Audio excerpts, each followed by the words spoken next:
నల్గొండ అంటేనే ఒక మేధావులు విప్లవం పుట్టేటటువంటి నేల. మరి అటువంటి నల్గొండలో ఇవాళ ఇప్పుడు ఈ సందర్భంలో రైతులు ఎదుర్కొంటున్నటువంటి సమస్యలపై చర్చించడానికి మేము మొదటగా ఈ జిల్లానే ఎన్నుకున్నాం. టీఆర్ఎస్ పార్టీ పెట్టకముందు కొన్ని రోజుల ముందే జనంబాట కార్యక్రమంలో, జాగృతి జనంబాట కార్యక్రమంలో నల్గొండకు వచ్చినప్పుడు చాలా అద్భుతంగా మాకు మద్దతు ఇచ్చి ఇక్కడ ఉండేటటువంటి మేధావులైనా ప్రెస్ మిత్రులైనా ఇక్కడ ఉన్న సమస్యలు ఏంటి అని చెప్పి అన్ని చోట్లకు కూడా మమ్మల్ని తిప్పినారు. దాని తదనంతరం కొన్ని సమస్యలు పరిష్కార దిశగా ముందడుగేయడం అన్నది చాలా సంతోషకరం. మేము వెళ్ళి చూసినటువంటి అనేక ప్రాజెక్టులలో భూసేకరణపై ముందడుగు పడతా ఉంది. కలెక్టర్లు, మంత్రులు వెళ్ళి అనివార్యంగా చూడాల్సినటువంటి పరిస్థితి వచ్చింది. మరి ఇవాళ ఒక పొలిటికల్ పార్టీగా రూపాంతరం చెందుకున్న తర్వాత ప్రధానంగా ఒక 5 అంశాలను మేము ఎజెండాలో పెట్టుకొని ముందుకు వెళ్తూ ఉన్నాం.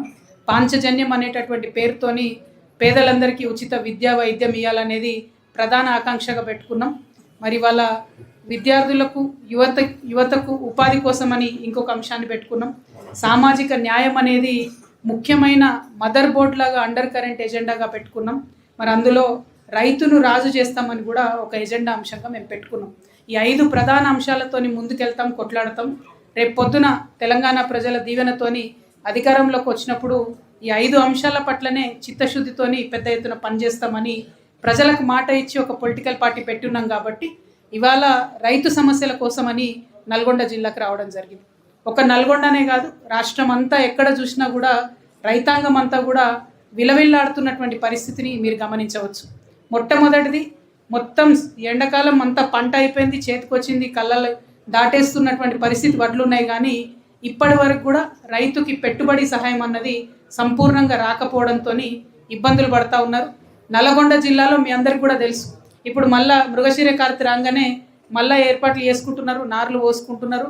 చాలామంది ప్రెస్ మిత్రులతో మాట్లాడితే చెప్పారు, అక్క నల్లగొండలో పరిస్థితి మరీ దారుణంగా ఉంది, పెట్టుబడి సహాయం అందక పుస్తెల తాళ్ళు అమ్ముకునేటటువంటి పరిస్థితి ఇప్పుడు కూడా పేద రైతుల గ్రామాల్లో ఉందక్క, తప్పకుండా ఈ విషయాన్ని మీరు మీడియా ద్వారా చెప్పండి అని చెప్పినారు.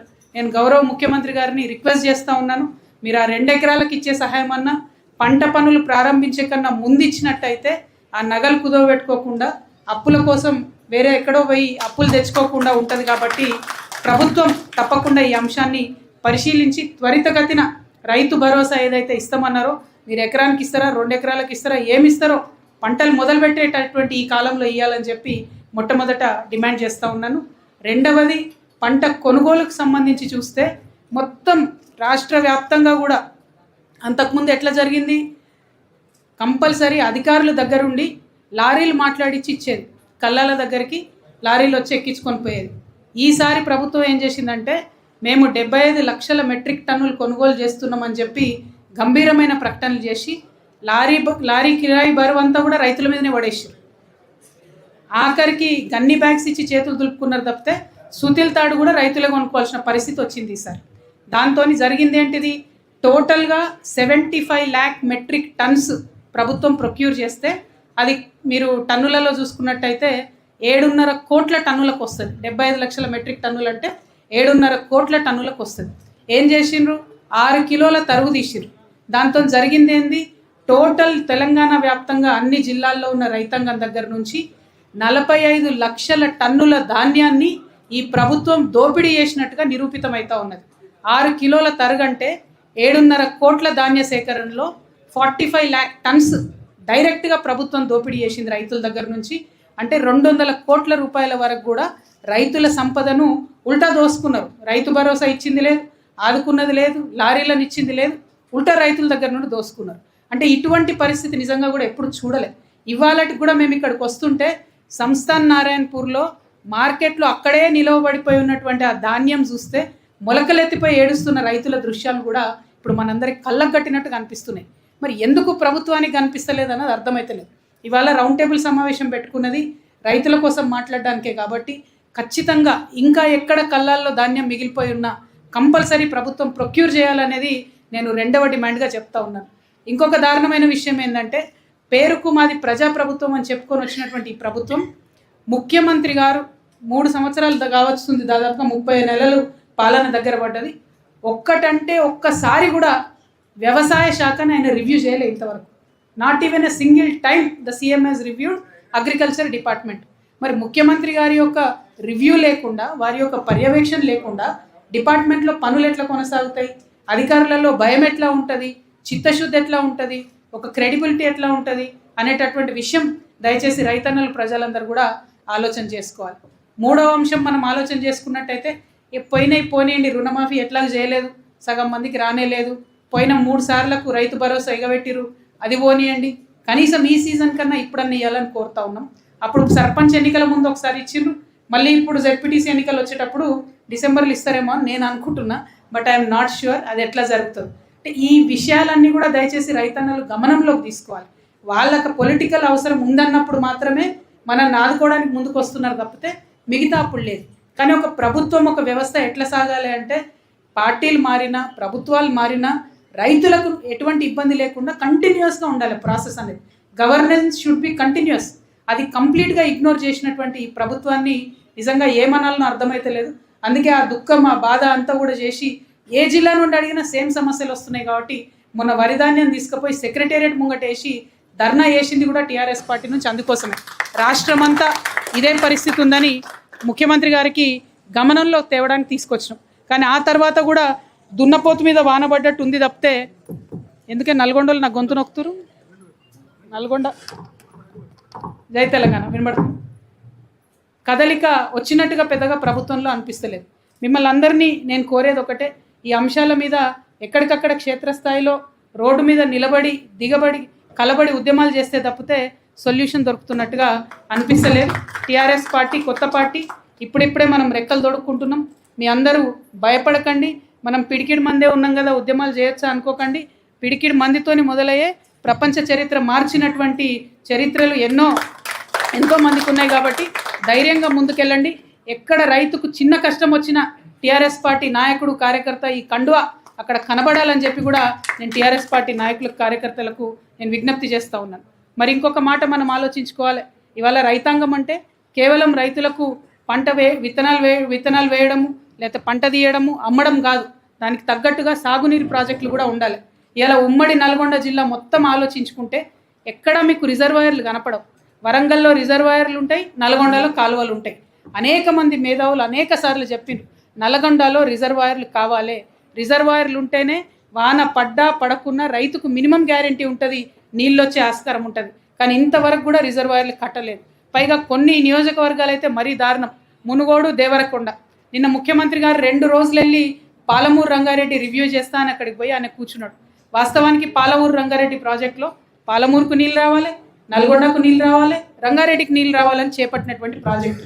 ముఖ్యమంత్రి గారు అక్కడ కూర్చుంటే ఒక పాలమూరు గురించి మాట్లాడింది తప్పితే నల్గొండ డిండికి సంబంధించి మాట్లాడలేదు, రంగారెడ్డికి సంబంధించి అసలే మాట్లాడలేదు.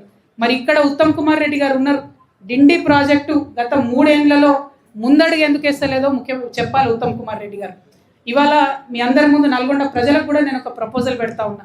డిండికి వాస్తవానికి ఇంకా అనేక సోర్సెస్ కూడా ఉన్నాయి, సంగారెడ్డి కెనాల్ లాంటి సోర్సెస్ ఉన్నాయి. కానీ వాటిని ప్రభుత్వం వాడుకుంటలేదు, పోయిన ప్రభుత్వం కూడా వాటిని వాడుకోలేదు. పాలమూరు రంగారెడ్డి నుండి, కృష్ణా నుండి ఎక్కడైతే నీళ్లు తక్కువ ఉన్నాయో అక్కడి నుండే సోర్స్ పాయింట్ పెట్టుకుంటే నల్లగొండకు పాలమూరుకి లొల్లైతే తప్పితే నల్లగొండకైతే నీళ్ళు వచ్చే పరిస్థితి ఉండదు. ఇప్పుడు అక్కడ ఏదుల నుండి సోర్స్ పాయింట్ అని చెప్పింది, అక్కడ మహబూబ్ నగర్ వాళ్ళు అభ్యంతరాలు చెప్తా ఉన్నారు. సో సోర్స్ పాయింట్, ఇంకొకటి ఆల్టర్నేట్ పాయింట్ కూడా ఖచ్చితంగా ఉత్తమ్ కుమార్ రెడ్డి గారు ఆలోచించాలని కూడా నేను కోరుతా ఉన్నా. ఎందుకంటే నల్గొండ ప్రజలకు రిజర్వాయర్లు కావాలి మొదటిది, 2 ఏదైతే డిండి ప్రాజెక్ట్ ఉందో దానికి ఆల్టర్నేట్ ఇంకో గోదావరి నుంచి కూడా సోర్స్ పాయింట్ కావాలి. దాని మీద తక్షణం ఉత్తమ్ కుమార్ రెడ్డి గారు ఆలోచన చేయాలని చెప్పి నేను కోరుతున్నాను. ఇక 3వ అంశం, రైతుకి ఎప్పుడు భూమి పంచాయతీ ఉంటుంది. మనకు వాన చినుకు పడ్డదంటే పోడు పంచాయతీ తినబడుతుంటుంది మనకు అన్ని చోట్ల. ఇంకొకటి, ఎక్కడ కూడా రైతులకు ఇప్పటికి కూడా భూమాత పేరుతో పెట్టినా కూడా భూమి పత్రాలు అయితే సరిగ్గా ఉన్నటువంటి దాఖలాలు కనబడతలేవు. రైతు డిక్లరేషన్ ఉంది నా దగ్గర, నా చేతిలో, కాంగ్రెస్ పార్టీ ఇచ్చినటువంటిది. ఇందులో చాలా గట్టిగా ఏం చెప్పిండ్రు అన్నాడంటే అసైన్డ్ భూములన్నింటినీ కూడా మేము పర్మనెంట్గా మీకు పట్టాలు చేసి ఇస్తామని చెప్తున్నారు. కానీ అసైన్డ్ భూములన్నీ కూడా ఇండస్ట్రీస్ పెట్టే పేరుతోని ఫస్ట్ లాక్కుంటున్నటువంటి పరిస్థితి ఇవాళ కనబడతా ఉంది. ఈ జిల్లాకు సంబంధించిన ఒక మంత్రి గారు కూడా, నాకు తెలిసి, మీ అందరికీ తెలిసి, నేను ఆధారాలు లేకుండా మాట్లాడా, ఈ జిల్లాకు సంబంధించినటువంటి ఒక మంత్రి ఇవాళ హైదరాబాద్ శివార్లలో 200 ఎకరాల పైచిలకు అసైన్డ్ భూమిని మరి కంప్లీట్గా కొని పెట్టుకుంటున్నారు. అంటే ఏంటంటే ఎలక్షన్ ఇయర్లో అసైన్డ్ భూములకు రైట్స్ ఇస్తారట. సో మంత్రులు ఇప్పటి నుంచి అన్ని అసైన్డ్ భూములు కొనిపెట్టుకుంటున్నారు.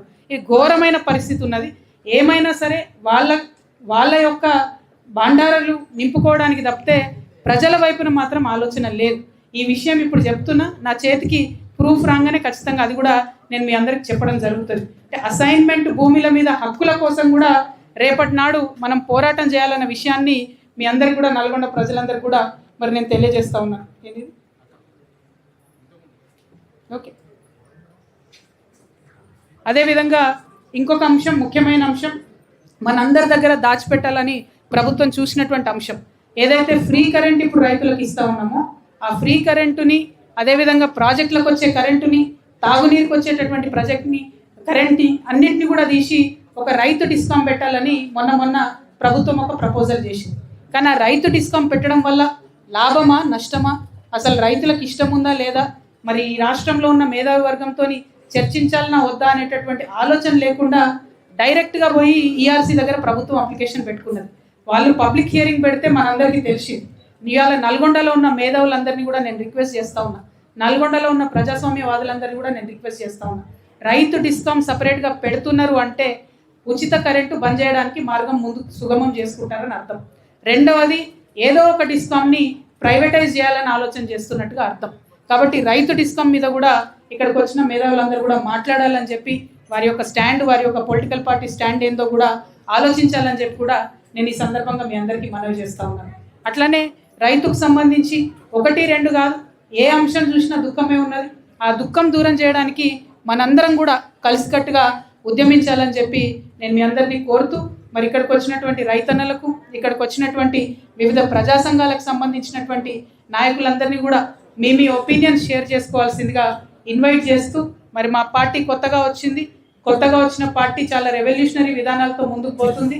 మా పార్టీకి సంబంధించి కూడా ఏమన్నా సలహాలు సూచనలు ఇవ్వాలనుకుంటే you are more than welcome అని చెప్పి రైతన్నలందరికీ కూడా నేను వినమ్రంగా విజ్ఞప్తి చేస్తూ మీ అందరి దగ్గర సెలవు తీసుకుంటున్నాను. జై తెలంగాణ.